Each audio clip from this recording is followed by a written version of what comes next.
નમસ્કાર વિદ્યાર્થી મિત્રો, બુકબર્ડમાં આપ સૌનું હાર્દિક સ્વાગત કરું છું. આજે આપણે જોઈએ 5 ફેબ્રુઆરી 2021 ના રોજના અતિ મહત્વના પ્રશ્નો, તેમાં આપણે ચર્ચા કરીશું. તે પહેલા ગઈકાલે જે ક્વેશ્ચન પૂછ્યા હતા, તો આ ગઈકાલના ક્વેશ્ચન બુકબર્ડ નોલેજ ટેસ્ટના ક્વેશ્ચન, એનું સોલ્યુશન જોઈએ. લખનૌ કરાર કયા વર્ષે થયા હતા? લખનૌ કરાર કરવામાં આવ્યા હતા 1916માં. લખનૌ કરાર કરવામાં આવ્યા હતા. પ્લાસીનું યુદ્ધ કઈ તારીખે થયું હતું? હવે અહીંયા ઘણા બધા રાઈટ આન્સર પણ તમે આપ્યો છે 1757માં, બટ અહીંયા તારીખનો ઉલ્લેખ કર્યો છે. જાણવું એ હતું કે કેટલા લોકોને યાદ છે કે 23 જૂન યાદ છે, તો આપણો આન્સર થાય 23 જૂન 1757 પ્લાસીનું યુદ્ધ થયું. ભારતમાં શિશુ મોટા ભાગે કયા રાજ્યોમાંથી મળ્યા છે? હવે ઘણા બધા વિદ્યાર્થી મિત્રો જે આન્સર આપ્યો છે આપણા ગુજરાતના અમુક શહેરોના નામ લખ્યા છે, બટ અહીંયા હું તમને એ સ્પેસિફાય કરવા માંગુ છું કે અહીંયા કહ્યું છે કે ભારતમાં અને રાજ્યોનો ઉલ્લેખ કર્યો છે, તો અહીંયા ક્યાંક ભૂલ કરી બેઠા છે. ભારતમાં રાજસ્થાન, આંધ્રપ્રદેશ, તમિલનાડુ આ રાજ્યોમાંથી શિશુ મળી આવ્યું છે. કયા ઉદ્યોગને સનરાઈઝ ઇન્ડસ્ટ્રી પણ કહેવામાં આવે છે? સનરાઈઝ ઇન્ડસ્ટ્રી તરીકે પણ ઓળખવામાં આવે છે. કયા ઉદ્યોગ છે? તો પ્લાસ્ટિક ઉદ્યોગ છે. આ પ્લાસ્ટિક ઉદ્યોગને સનરાઈઝ ઇન્ડસ્ટ્રી તરીકે પણ ઓળખવામાં આવે છે. તો આ આપણા રાઈટ આન્સર. હવે જોઈએ આપણા કરંટ અફેર્સના અન્ય ટોપિકની ચર્ચા કરીએ. સંસદમાં તાજેતરમાં રજૂ થયેલા નાણાં પંચના અહેવાલ પ્રમાણે દેશમાં કેટલા નવા શહેર વિકસાવવામાં આવશે? દેશમાં નવા શહેર વિકસાવવામાં આવશે, તો આ કેટલા નવા શહેર વિકસાવવામાં આવશે? જો અહીંયા શું સ્પેસિફાય કર્યું છે કે જે સંસદમાં જે રિપોર્ટ રજૂ થયું છે નાણાં પંચનો રિપોર્ટ, એ મુજબ હવે નવા શહેર કેટલા વિકસાવવામાં આવશે? તો આપણો આન્સર થશે 8 શહેર નવા વિકસાવવામાં આવશે. સંસદમાં જે આંકડા રજૂ કરવામાં આવ્યા છે એના આધારે જોઈએ તો રજૂ કરવામાં આવેલા નાણાં પંચના અહેવાલ મુજબ શહેરી વિસ્તારના શહેરી ક્ષેત્રના જે વિસ્તાર છે એની વધતી જતી માંગને ધ્યાને લઈ અને સરકાર 8 શહેર છે એને હવે નવી રીતે વિકસિત કરવાની એક જાહેરાત કરી છે. તો તેને આવો એક પ્લાનિંગ બનાવ્યું છે. તેના માટે 15મા નાણાં પંચે 8000 કરોડ રૂપિયા ફાળવવાની ભલામણ કરી છે. શહેર કેટલા છે? નવા શહેર 8 શહેર. ફંડ કેટલું આપ્યું છે? ફંડ કેટલું આપ્યું છે? તો ફંડ આપ્યું છે 8000 કરોડ. તો આપણે એવું કહી શકીએ કે એક શહેર માટે 1000 કરોડનું ફંડ આપ્યું છે. તો અહીંયા જુઓ 1000 કરોડમાં ફંડ, આટલું ફંડ જે તે સિટીને ઘણું બધું સારી રીતે ડેવલપ કરી શકાય. ભારતમાં વધી રહેલા શહેરીકરણને પહોંચી વળવા માટે વધુ 8 શહેરોનો વિકાસ થશે. જો અહીંયા એક જે રિપોર્ટ આપવામાં આવે છે, રિપોર્ટમાં એવું કહેવામાં આવ્યું છે, જે આવાસ અને શહેરી બાબતોનું મંત્રાલય છે એમણે એક આંકડો આપ્યો હતો કે હાલમાં આપણે વાત કરીએ તો એવું અંદાજ મૂક્યો છે કે વર્ષ 2030 સુધીમાં આપણે જે વસ્તી છે એના દેશની કુલ વસ્તી છે એના 40% લોકો છે એ ક્યાં હશે? તો શહેરોમાં હશે. એટલે કે શહેરીકરણને અહીંયા ઘણો બધો આંકડો દર્શાવે છે કે શહેરીકરણ થશે, આવું કહેવામાં આવે છે. તો હવે શહેરીકરણ થશે તો એ શહેરનો વિકાસ કરવો જરૂરી છે. અને અહીંયા જો હાલ જે એવી જોગવાઈ કરવામાં આવે છે, એક રાજ્ય એક શહેર, એક રાજ્ય એક શહેર, આ રીતે એક અલગ પ્રકારનું શહેર ડેવલપ કરવા માટેની વ્યવસ્થા કરવામાં આવી છે. અને જે લાસ્ટ 2011ની વસ્તી ગણતરી હતી, તો વસ્તી ગણતરીને જો ધ્યાને લઈએ તો એમાં એ પણ રિપોર્ટ હતો કે હાલમાં 31.2% વસ્તી એવી છે કે જે શહેરમાં રહે છે. અને 2030 સુધીમાં આ આંકડો કેટલો પહોંચશે?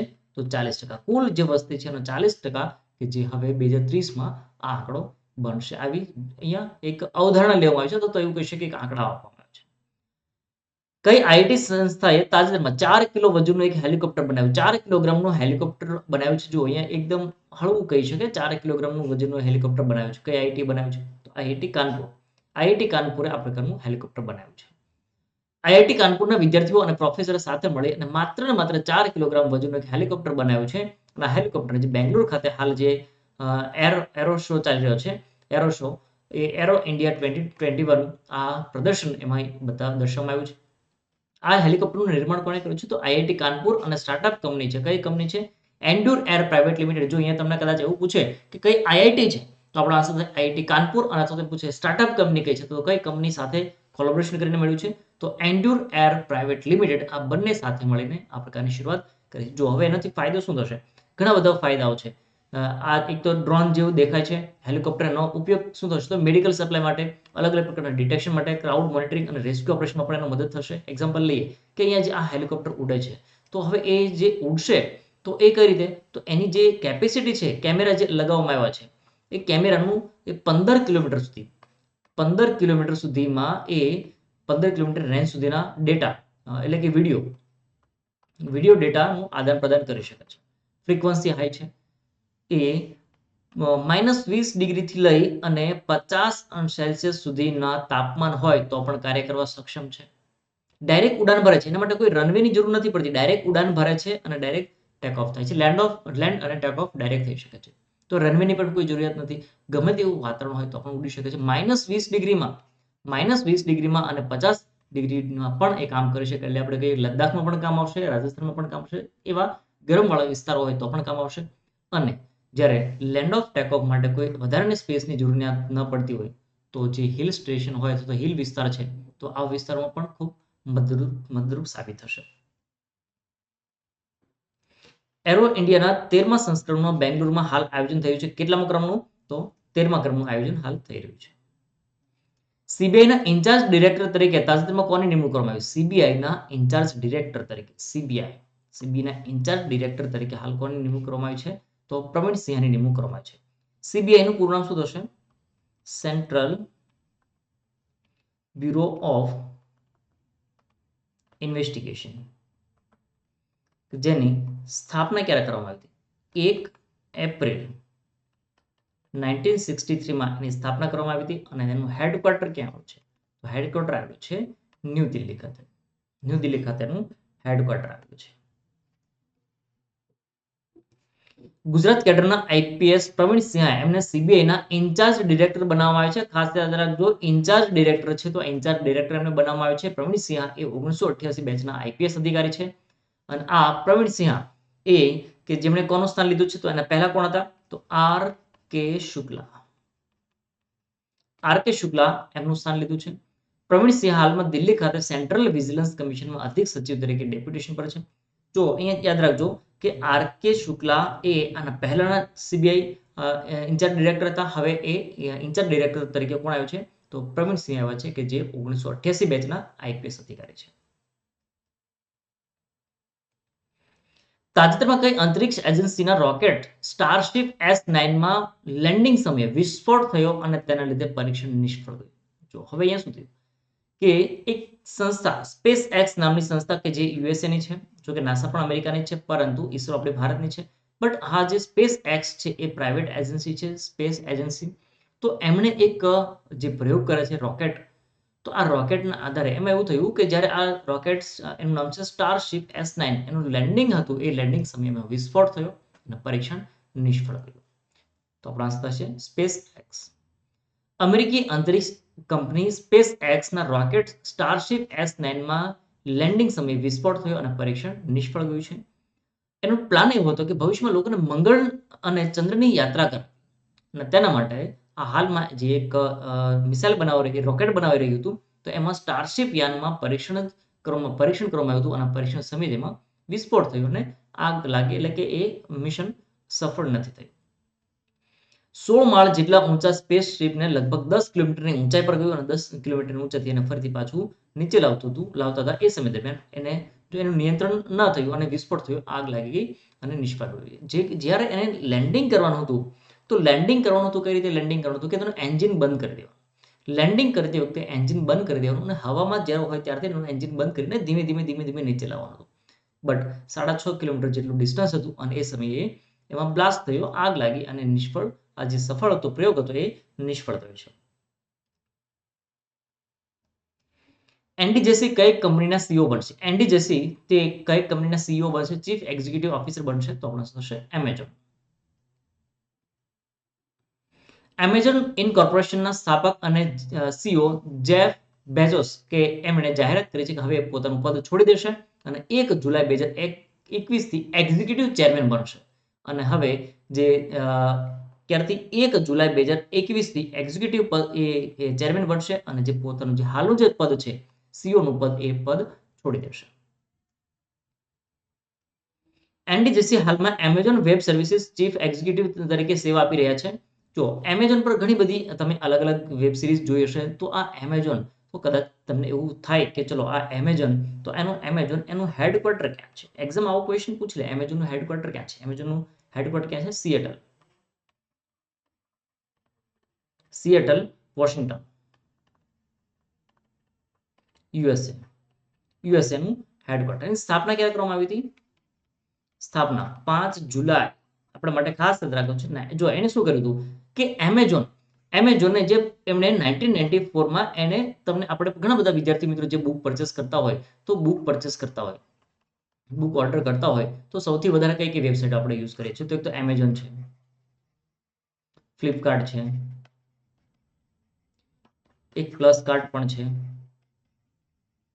કે બધી તમે ઓનલાઈન બુક પરચેસ કરી શકો. હવે આ શરૂઆત કોણે કરી હતી? એક્ઝામ્પલ તરીકે લઈએ તો pluscart.in છે તો એ અલગ અલગ પ્રકારની સ્પર્ધાત્મક પરીક્ષાની તૈયારી કરતા હોય તો એમના માટે ઓનલાઈન બુક પ્રોવાઈડ કરે છે. પરંતુ એ જ રીતે ફ્લિપકાર્ટ પરથી ઘણી બધી વસ્તુ આપણે મંગાવી, પરંતુ બુકની બાબતમાં જે શરૂઆત કરી તો કોણે શરૂઆત કરી હતી? એમેઝોન. સૌથી પ્રથમ વખત બુક વેચવાની શરૂઆત કરી હતી એમેઝોન પર. ચલો આગળ જોઈએ. મહિન્દ્રા ફાઇનાન્સના નવા ચેરમેન તરીકે તાજેતરમાં કોની નિમણૂક કરવામાં આવી? મહિન્દ્રા ફાઇનાન્સના નવા ચેરમેન તરીકે અનિશ શાહની નિમણૂક કરવામાં આવી છે. મહિન્દ્રા તમે ઘણી વખત જોયું છે M&M એટલે કે મહિન્દ્રા ફાઇનાન્સ સર્વિસીસ લિમિટેડ કે જેની સ્થાપના ક્યારે કરવામાં આવી હતી? 1991માં એની સ્થાપના કરવામાં આવી હતી અને એનું હેડક્વાર્ટર ક્યાં આવ્યું છે? તો હેડક્વાર્ટર આવ્યું છે મુંબઈ ખાતે એનું હેડક્વાર્ટર આવ્યું છે. મહિન્દ્રા ફાઇનાન્સ સર્વિસીસ લિમિટેડના નવા ચેરમેન તરીકે તાજેતરમાં અનિશ શાહની નિમણૂક કરવામાં આવી છે. આ અનિશ શાહ એ પહેલાથી જ આ કંપનીના ડિરેક્ટર છે અને તેઓ કોનું સ્થાન લીધું છે? તો ધનંજય મુંગલેનું સ્થાન લેશે કે જેઓ હવે મહિન્દ્રા ફાઇનાન્સ સર્વિસ બોર્ડમાં સ્વતંત્ર ડિરેક્ટર બનશે. તો મહિન્દ્રા ફાઇનાન્સમાં સ્વતંત્ર ડિરેક્ટર તરીકે તો કોણ બનશે હવે? ધનંજય મુંગલે. આ ધનંજય મુંગલે એ પહેલા કોણ હતા? તો અહીંયા ચેરમેન હતા. હવે નવા ચેરમેન કોણ બનશે? તો મહિન્દ્રા ફાઇનાન્સ સર્વિસીસના નવા ચેરમેન તરીકે અનિશ શાહ હવે નિમણૂક પામશે. ચલો આગળના ટોપિકની વાત કરીએ. એરો ઇન્ડિયા શો 2021 કે જે કર્ણાટકના બેંગલુરુ ખાતે ભારતનો સૌથી મોટો એરો ઇન્ડિયા શો 2021 હાલમાં યોજાઈ રહ્યો છે અને તેનું કેટલામું એડિશન છે? સંસ્કરણ કેટલામું છે? તો 13મું છે. આપણા ડિફેન્સ મિનિસ્ટર રાજનાથસિંહ અને કર્ણાટકના મુખ્યમંત્રી BS યેદુરપ્પા એમની હાજરીમાં Indian air force, army, navy, Hindustan aeronautics અને કોસ્ટ ગાર્ડના જે અલગ અલગ વિભાગો છે એમણે સાથે મળી આ શોમાં ભાગ લીધો હતો. ભારતીય રાફેલ અને સુખોઈ વિમાનોમાં એમને પણ એક આપણા એર શોમાં જોઈન કરવામાં આવ્યા હતા. એરબોર્ન અર્લી વોર્નિંગ સિસ્ટમ ધરાવતા એરક્રાફ્ટ નેત્રા એમને પણ આ હિસ્સામાં એરો શોમાં ભાગ લીધો હતો. અમેરિકાનું B-1B લેસર વિમાન પણ આ ભારતના શોમાં જોડાયું હતું. બીજો ટોપિકની વાત કરીએ તો અન્ય એક ટોપિક છે કે હવે IMF જે ફંડિંગ કર્યું હતું મ્યાનમારને, તો મ્યાનમારને ફંડિંગ કર્યું હતું. હવે ત્યાં એક વર્ષ માટે મિલિટરી શાસન લાગી ગયું છે, આર્મી રૂલ્સ લાગ્યા છે. તો હવે કદાચ આ જે IMF મ્યાનમારને ફંડ આપ્યું તો એ ફંડ રિકવરી થવાની શક્યતા નથી. IMF દ્વારા મ્યાનમારને કોરોના વાયરસ સામે લડવા માટે 35 કરોડની ઇમરજન્સી સહાય જાહેર કરી હતી અને હવે એટલે કે જ્યારે ઇમરજન્સી જાહેર કરી અને થોડા સમય પછી લશ્કરી બળવો કર્યો એટલે કે જે લશ્કરી શાસન હતું એને દબાવી દીધું અને લશ્કરી શાસનની સામે ફ્રીડમ આપવા માટે તેને ત્યાંના જે નવા ચૂંટાયેલા હતા એવા આંગ સાન સુકી અને અન્ય ચૂંટાયેલા જે અધિકારીઓ છે, નેતાઓ છે, એની ધરપકડ કરી દેવામાં આવી છે અને 1 વર્ષ સુધી ઇમરજન્સી લાગુ કરી દેવામાં આવી છે. તો હવે IMF જે ફંડિંગ કર્યું છે, નાણાં આપ્યા છે એ પરત થવાની શક્યતા નહીવત છે. જો કે IMF જ્યારે પણ ફંડ આપ્યું ત્યારે એવી કોઈ શરત મૂકી નહોતી કે તમારે કેવી રીતે પરત કરવાના છે, કારણ કે આ શેના માટે આપ્યા હતા? મદદ માટે આપ્યું હતું, કોરોનાની મદદ માટે ફંડ આપ્યું હતું. 50માં કેરળ રાજ્ય ફિલ્મ પુરસ્કાર વિશે વાત કરીએ તો મુખ્યમંત્રી P. વિજયન એમણે 50માં કેરળ રાજ્ય ફિલ્મ એવોર્ડ્સ 2019 અને જેસી ડેનિયલ એવોર્ડ એનાયત કર્યા છે કે જેમાં P. વિજયન દ્વારા આંતરરાષ્ટ્રીય ફિલ્મ ફેસ્ટિવલ ઓફ કેરળના સંદર્ભમાં એક પોસ્ટર સ્ટેમ્પ પણ બહાર પાડવામાં આવ્યો છે. જે એવોર્ડ છે તેમાં જોઈએ તો દિગ્ગજ અભિનેતા, ફિલ્મ નિર્માતા એવા હરિહર અને જેમને જેસી ડેનિયલ એવોર્ડથી નવાજવામાં આવ્યા. તેઓ એક કલાકાર છે કે જેણે ફિલ્મ ક્ષેત્રે ખૂબ સારું એવી પ્રગતિ કરી છે. લગભગ અડધી સદી સુધી પોતાનું યોગદાન આપ્યું છે અને મલયાલમ ફિલ્મ સિનેમામાં પણ એમણે ખૂબ મોટો ફાળો આપ્યો છે. ભારતના ફાસ્ટ બોલર અશોક ડિંડાએ ક્રિકેટના તમામ ફોર્મેટમાંથી નિવૃત્તિ જાહેર કરી છે. અશોક ડિંડાએ ભારત તરફથી 13 વન-ડે, 9 ટી20 અને ઇન્ટરનેશનલ મેચ રમી ચૂક્યા છે. ભારત તરફથી 13 વન-ડે, 9 ટી20 ઇન્ટરનેશનલ મેચ રમી ચૂક્યા છે. જ્યારે વન-ડેમાં 12 અને ટી20માં 17 વિકેટ એમણે લીધેલી છે. વર્ષ 2019માં શ્રીલંકા સામે ટી20 અને વર્ષ 2010માં ઝિમ્બાબ્વે સામે વન-ડે ઇન્ટરનેશનલ ક્રિકેટમાં એમણે ડેબ્યુ કર્યું હતું. IPLની જે ટીમ જેમાં અલગ અલગ જોઈએ તો એ Delhi Daredevils, Kolkata Knight Riders, Rising Pune Super Giants અને રોયલ ચેલેન્જર્સ બેંગ્લોરમાં પણ એમને સામેલ થયા હતા. એમણે આઈપીએલમાં કુલ 78 મેચમાં એમણે 68 વિકેટો લીધી હતી. અને હાલમાં જે સૈયદ મુશ્તાક અલી ટ્રોફી જે રમાઈ હતી તેમાં ગોવા તરફથી રમ્યા હતા અને તે ક્યાંના વતની છે? એમનો જન્મ પશ્ચિમ બંગાળ ખાતે થયો હતો. મિત્રો આપણે જે બુકબર્ડ નોલેજ ટેસ્ટ રમી રહ્યા છે એમાં જબરદસ્ત આન્સર આપી રહ્યા છો. ઘણા બધા વિદ્યાર્થી મિત્રો ફૂલ ડિટેલમાં આન્સર આપે છે. હવે લાસ્ટનો થોડા દિવસ સુધી એટલું બધું જબરદસ્ત આન્સર તમે આપી રહ્યા છો, જબરદસ્ત આન્સર આપી રહ્યા છો, ખૂબ મજા આવે છે. તમને પણ એક રિક્વેસ્ટ કરી કે તમે જે આ આન્સર લખો છો તો એ એવી રીતે ના લખો. પહેલા તમે ટ્રાય કરો કે મને કેટલું યાદ છે. એ તમને જેટલું યાદ છે એનો ટ્રાય કરો અને પછી જ બીજા કોઈ ગૂગલનો અથવા તો બીજા કોઈ સોર્સનો ઉપયોગ કરો. પણ પહેલી એક ટ્રાય કરો કે એ તમે તમારી જાતે આન્સર લખ્યો હોય. ઘણા બધા વિદ્યાર્થી મિત્રો આન્સર લખે છે, ખૂબ સારામાં સારા આન્સર લખે છે. ખોટા તો ખોટા આન્સર તો લખે છે અને આન્સર લખશો, લખવાનું ચાલુ કરશો તો પહેલા તમને થોડું 1 આવડશે, 2 આવડશે, 5 આવડશે. જેટલા પણ આન્સર આપણે વધારે વધારે પ્રેક્ટિસ કરીશું એટલું વધારે વધારે આવડશે. જેટલું પણ વધારે તમે પ્રેક્ટિસ કરશો એટલું તમે પરફેક્ટ બનશો. ચલો તો આજના આપણે કરંટ અફેર્સના ક્વેશ્ચન, ચલો કંઈ વાંધો નહીં, આપણે ડાયરેક્ટ ખાખીની ખુમારી પર જતા રહીએ. આજે કદાચ તમારા માટે રજા હશે તો ડાયરેક્ટ ખાખીની ખુમારી પર જતા રહીએ. સીઆરપીસી કલમ 174 વિશે જણાવવાનું હતું. સીઆરપીસીની કલમ 174 શેના વિશે છે? તો ઘણી વખત તમને એવું જાણવા મળ્યું છે કે કોઈ ડેડ બોડી મળી આવી છે તો એનું પોસ્ટમોર્ટમ કર્યું છે અથવા તો મૃત્યુનું કારણ, યસ તમે અહીંયાથી એવું કહી શકો, મૃત્યુનું કારણ જાણવું. મૃત્યુનું કારણ જાણવાની મેજિસ્ટ્રેટ ડીએમ અથવા તો એસડીએમ ની સત્તા. હવે કોઈ વ્યક્તિનું મૃત્યુ થયું છે, અકુદરતી મૃત્યુ થયું છે, તો એની પાછળના કયા કારણો હતા? કોઈ આત્મહત્યા કરી છે તો એની પોસ્ટમોર્ટમ થશે, તપાસ થશે. અથવા તો કોઈ ઇન્ડસ્ટ્રીયલ અકસ્માત થયો છે, ઇન્ડસ્ટ્રીયલ કોઈ એક્સિડન્ટ થયું છે અને એમાં મૃત્યુ થયું છે. કોઈ પણ રીતે અકુદરતી રીતે જ્યારે મૃત્યુ થયું હોય તો એમાં ડિસ્ટ્રિક્ટ મેજિસ્ટ્રેટ એટલે કે ડીએમ અથવા તો એસડીએમ સબ ડિવિઝનલ મેજિસ્ટ્રેટ અથવા તો એમના દ્વારા નિમણૂક પામેલ કોઈ પણ વ્યક્તિ એની તપાસ કરશે અને એને કોઈ પણ જે નજીકના વ્યક્તિઓ છે એમની ફરજ છે કે ડીએમ અથવા તો એસડીએમ ને એમને જાણ કરવી અને શક્ય હોય અથવા તો જરૂર પડે તો જે ડેડ બોડી છે એ ડેડ બોડીની તપાસ કરવામાં આવશે. અથવા તો કોઈ એવા વિસ્તારમાં છે કે જ્યાંથી હોસ્પિટલમાં લઈ જવામાં આવશે પોસ્ટમોર્ટમ માટે અને એ જે પણ વાતાવરણ છે, વેધર છે એને ધ્યાને લેવામાં આવશે. અથવા તો જે ડિસ્ટન્સ છે, ડિસ્ટન્સ કેટલું છે અને એ ડિસ્ટન્સના કારણે કદાચ ડેડ બોડી ત્યાં સુધી પહોંચાડવામાં આવે અથવા તો એ ડેડ બોડી ત્યાં વ્યવસ્થિત ન પણ પહોંચી શકે તો એને તો આવા સંજોગોમાં એને ડેડ બોડી ત્યાં પોસ્ટમોર્ટમ નથી થતું. બાકીના જે કિસ્સાઓ છે એમાં ડેડ બોડીનું પોસ્ટમોર્ટમ થાય છે, એના કારણો જાણવામાં આવે છે અને કારણો જાણવા પછી એના ઉપર રિપોર્ટ કરી અને પછી ડેડ બોડીને જે તે વ્યક્તિઓને સોંપવામાં આવે છે. અહીં આપણે જાણ્યું કે 174 એટલે કે જે પણ મૃત્યુ થયું છે, આકસ્મિક મૃત્યુ થયું છે, તો એવા સંજોગોમાં એસડીએમ અથવા તો ડીએમ ને અથવા તો મેજિસ્ટ્રેટ આપણે કહી શકીએ, મેજિસ્ટ્રેટને એને મૃત્યુનું કારણ જાણવું, મેજિસ્ટ્રેટને મૃત્યુનું કારણ જાણવું. આ મૃત્યુનું કારણ જાણવું એના વિશેની સત્તા આપેલી છે. તો આ રહેતી આપણી સીઆરપીસી ની કલમ 174, એના વિશે તમને માહિતી મળશે. અને આ રહ્યો તમારા માટેનો ક્વેશ્ચન ખાખીની ખુમારી માટે. આઈપીસી ની કલમ 40 વિશે જણાવવાનું છે. આઈપીસી ની કલમ 40 શું કહેવા માંગે છે એ તમારે જણાવવાનું છે. તો મિત્રો આ હતા આપણા આજ રોજના અતિ મહત્વના પ્રશ્નો, તેના વિશે આપણે ચર્ચા કરી. મળીએ નેક્સ્ટ વિડીયોમાં. Thank you for watching birds current affair. Thank you so much.